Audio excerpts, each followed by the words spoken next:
Jika seseorang lahir tanpa guru, tanpa kitab, tanpa tradisi, tanpa masyarakat, apakah ia masih bisa mengenal kebenaran? Ataukah kebenaran hanya milik mereka yang diwarisi, bukan mereka yang mencari? Pertanyaan ini tidak muncul di laboratorium modern, tidak pula di ruang kelas universitas. Ia lahir berabad-abad lalu dari seorang pemikir Muslim di Andalusia yang lebih percaya pada kejujuran akal, ketekunan mengamati alam, dan kejernihan jiwa daripada sekedar hafalan dan perdebatan. Namanya Ibnu Tufail. Ia tidak banyak menulis, namun satu karyanya membuat dunia timur dan barat sejenak berhenti dan bertanya ulang tentang makna menjadi manusia.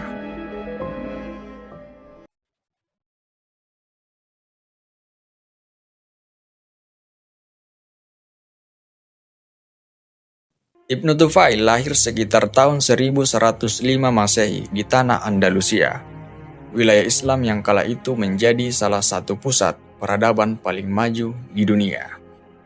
Andalusia bukan sekedar negeri, ia adalah ruang pertemuan antara filsafat Yunani, sains alam, dan spiritualitas yang hidup.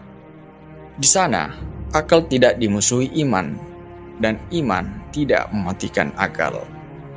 Sejak muda, Ibnu Tufail mempelajari banyak disiplin keilmuan, seperti kedokteran untuk memahami tubuh, sains alam untuk membaca keteraturan semesta, filsafat Aristoteles untuk melatih rasio, dan pemikiran Ibnu Sina untuk menyatukan akal dan metafisika, serta ilmu agama sebagai fondasi spiritual. Namun di balik keluasan ilmunya, Ibnu Tufail menyimpan satu kegelisahan mendalam. Ia melihat banyak orang pandai berbicara tentang kebenaran, tetapi jarang mengalami kebenaran itu sendiri. Dari sinilah arah hidupnya terbentuk.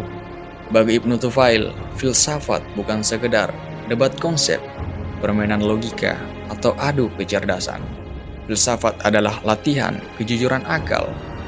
Akal harus dibebaskan dari prasangka, kebiasaan meniru, dan ketergantungan pada otoritas, karena kebenaran baginya tidak cukup diwariskan, ia harus ditemukan.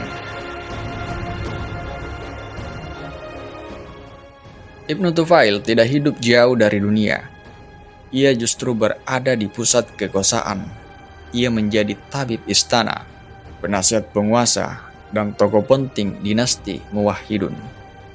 Sebagai tabib, ia terbiasa mengamati tubuh manusia, memahami sebab dan akibat, serta membaca tanda-tanda kehidupan dan kematian. Sains dalam pandangan Ibnu Tufail baginya bukan sekedar alat teknis. Sains adalah langkah pertama kesadaran manusia. Namun semakin jauh ia melangkah dalam sains, semakin jelas satu kenyataan. Sains menjelaskan bagaimana dunia bekerja, tetapi tidak selalu menjawab mengapa dunia ada. Dari titik inilah lahir karya agungnya, Hai bin Yaqzan. Sebuah kisah sederhana namun mengguncang tentang seorang anak bernama Hai yang tumbuh sendirian di sebuah pulau terpencil, tanpa bahasa, masyarakat, kitab suci. Namun dengan indera ia mengenal alam. Dengan akal ia menyusun pengetahuan, dan pengalaman ia memahami hidup. Hai belajar dari alam tentang kelahiran, pertumbuhan, dan kematian. Lalu bertanya lebih dalam, apakah semua ini berdiri sendiri, atau ada sumber di baliknya? Dengan akal yang jujur, Hai sampai pada kesimpulan, ada realitas Maha Esa yang menjadi asal segala sesuatu. Inilah puncak filsafat Ibnu Tufail. Rasional, empiris, tetapi tidak kering. Akal digunakan sepenuhnya, namun tidak disembah.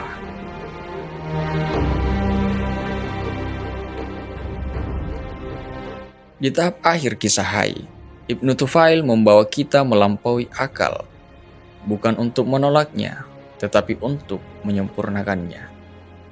Ialah ilmu tasawuf. Tasawuf dalam pandangannya bukan pelarian dari dunia atau penolakan terhadap rasio.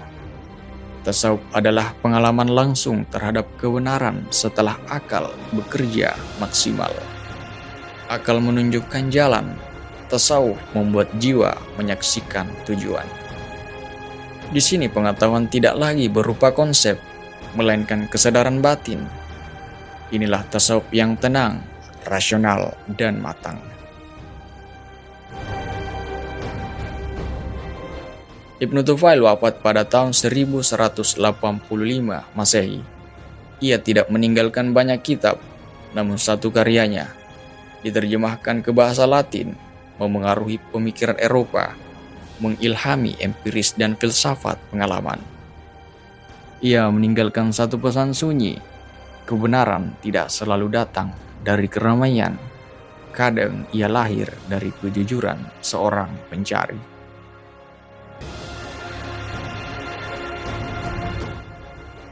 Di zaman kita hari ini, manusia dikelilingi informasi berlimpah, suara yang saling bertabrakan, dan kebenaran yang diperebutkan. Ibnu Tufail seakan berbisik, sudahkah kamu benar-benar berpikir? Sudahkah kamu sungguh-sungguh merasakan? Atau hanya mengulang apa yang kamu dengar?